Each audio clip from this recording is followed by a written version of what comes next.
ओम नमः शिवाय। ओम श्री गुरु माताय नमः। ओम श्री गणेशाय नमः। प्यारे भाई और बहनों एवं सभी साधक जन जो भी अपनी सनातन विधा में रुचि रखने वाले इस तंत्र मंत्र के रहस्य को जानने की जिनके अंदर जिज्ञासा है, सभी बंधुओं को मेरा नमस्कार और सभी गुरुजनों के चरणों में प्रणाम करते हुए आज मैं एक उच्छिष्ट गणपति मंत्र दे रहा हूँ। जिस तरह से मैं बता रहा हूँ ठीक उसी तरह से इसको करिए। देखिए, मंत्र कोई विशेष लंबा बड़ा नहीं है। मंत्र इस तरह से है, ओम हस्त मुखाय लंबोदराय उच्छिष्ट महात्मने आंग क्रोंग ह्रींग क्लींग हूं घे घे उच्छिष्टाय स्वाहा। मंत्र इतना है, लेकिन इस मंत्र को पाठ करने से पहले, जाप करने से पहले आप करन्यास कर लें। और पूजा पद्धति में जितने संलग्न लोग रहते हैं सबको पता है कि आचमन क्या चीज़ है, मुख शोधन क्या चीज़ है। ये करना जरूरी कि जैसे ओम गुरु तत्वाय नमः, ओम गुरु तत्वाय मुख शोध्याम नमः, इस तरह से कुछ केवल तत्वाय नमः कहते हैं, कुछ शोध्याम नमः लगा देते हैं। विद्या तत्वाय नमः, ओम शिव तत्वाय नमः, ये 3 वाक्य पहले बोलने के बाद में जल को गादी में लेकर के मुख में अभिसंचन करें 3 बार। ओम गुरु तत्वाय नमः, ओम विद्या तत्वाय नमः, ओम शिव तत्वाय नमः। इसके बाद आप अपना कार्यक्रम शुरू करें। अब मंत्र तो मैंने आपको बता दिया। ओम हस्त मुखाय लंबोदराय उच्छिष्ट महात्मने आंग क्रोंग ह्रींग क्लींग हूं घे घे उच्छिष्टाय स्वाहा, ये मंत्र है। इसको करने से पहले ध्यान दीजिएगा, आप करन्यास करें। करन्यास ओम हस्त मुखाय अंगुष्ठभ्याम नमः, ये सबको ज्ञात है करन्यास कैसे किया जाता है। लंबोदराय तर्जनीभ्याम स्वाहा उच्छिष्टाय महात्मने मध्यमाभ्याम बकट आंग क्रोंग ह्रींग अनामिकाभ्याम हूं क्लींग ह्रींग हूं कनिष्ठकाभ्याम बौखट घे घे उच्छिष्टाय स्वाहा कर चल कर पृष्ठभ्याम पट। ये हो गया। ये टोटल उंगलियों का स्पर्श है। अब आप अगन्यास में आइए।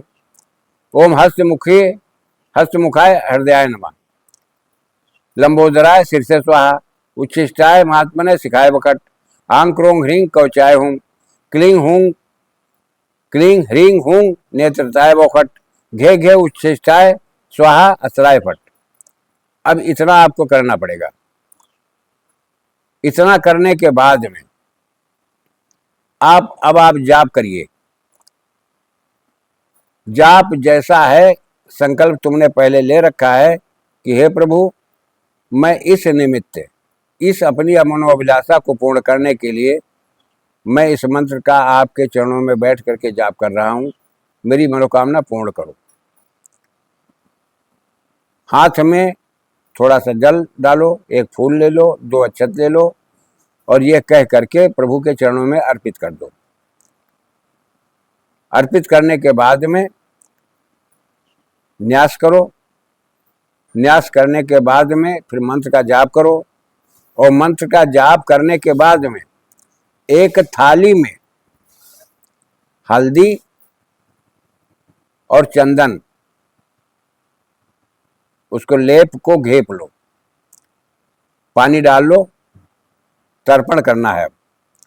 तो इसी मूल मंत्र से कि जैसे तर्पण करना होता तो जब आपका पूरा हो जाए, 11 माला 14 माला 20 माला जितना आप जाप करना चाहते हैं उतना जाप आप पूरा कर लें।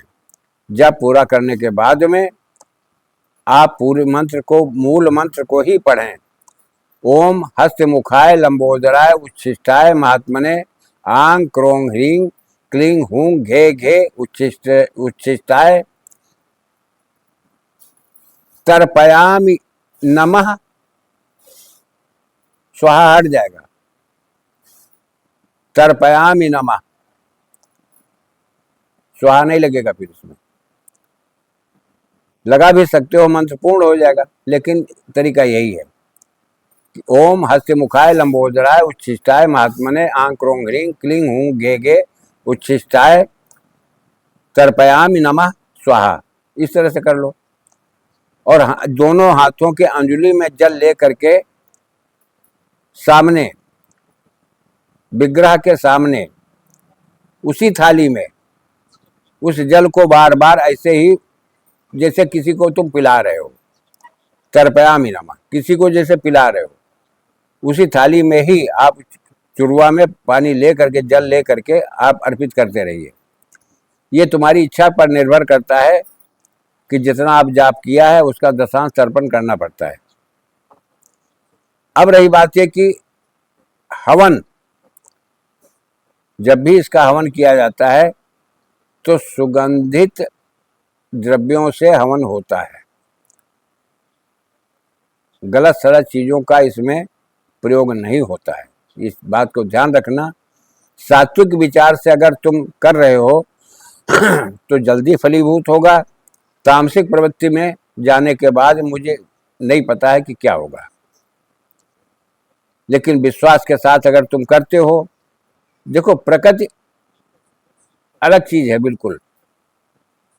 मनुष्य की भाषा समझता है, बॉडी लैंग्वेज समझता है। प्रकृति तुम्हारे भाव से संबंध रखती है, तुम्हारे विचारों से संबंध रखती है। प्रकृति का नियम अलग चलता है।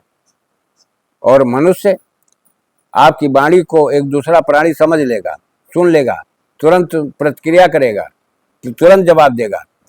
लेकिन अब जिसको हम तलाश रहे हैं मंत्र के द्वारा, जो शक्ति कण कण में विद्यमान हो, लेकिन क्या है कि मेरा आधार क्या है, मेरी कल्पना क्या है, एक ऊर्जा को एक पुंज के रूप में, एक आकृति के रूप में हम देखना चाहते हैं कि हमारे प्रभु सामने हैं। तो उतनी कोमलता, उतनी स्वच्छता, उतनी निर्मलता, उतनी लगन आपके अंदर होनी चाहिए, इतनी चाहत होनी चाहिए कि वो ऊर्जा स्वयं मंत्र के आस्मरण करते करते करते करते मजबूर होकर एक ऊर्जा का पिंड बन करके तुम्हारे सामने प्रदर्शित कर दे, खड़ा हो जाए। ये प्रत्यक्षदर्शी का साधना हो गई। लेकिन क्या है, इनके उच्छिष्ट गणपति की साधना करने पर प्रभु की इतनी बड़ी जल्दी कृपा प्राप्त होती है कि इनके ऊपर कोई तंत्र मंत्र, कोई बाधा नहीं चलती। किसी दूसरे का किया करा प्रयोग कट जाता है।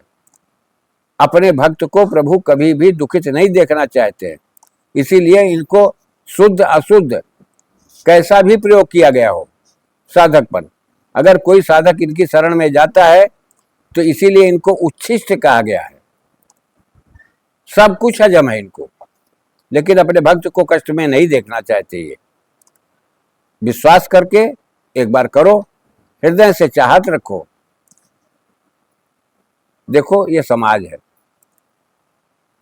अपने को संभालने की जरूरत है, अपनी हर चीज को दुरुस्त करने की जरूरत है, अपनी कर्मठता की जरूरत है, अपनी परिपक्वता की जरूरत है, अपने को धन संचय करने की जरूरत है। इसके बाद तुम सब योग्य जब स्वयं बन जाओ, उसके बाद जनता की तरफ देखो कि अब किसकी मदद करना है।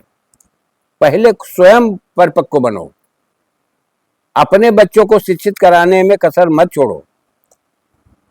ये मार्ग भी शिक्षा का ही है। शिक्षित नहीं होगे तो अर्थ का अनर्थ करोगे। लेकिन क्या है, ये कलिकाल है, इसमें प्रधानता पैसे की है, बल की है, बुद्धि की है। ये तीन चीजें अगर आपकी सबल हैं तो आप हर जगह पर कामयाब होंगे, अन्यथा आपकी मर्जी। मैं स्पष्ट बोल जाता हूं मेरे भाई, अगर मैं गलत कर रहा हूं तो क्षमा करना। बार बार एक बात अवश्य कहता हूं, स्वयं को उस योग्य बनाओ। तुम किसी के पीछे मत भगो, चार लोग तुम्हारे पीछे भगें। तुम दूसरे की मदद करने की योग्य बन जाओ। तुम दूसरे के सामने मदद मांगने के लिए मत जाओ। हमारा सिर्फ उद्देश्य इतना रहता है। मैं इसी के साथ अपनी वाणी को विराम देता हूं। जय राष्ट्र, जय भारत, वंदे मातरम।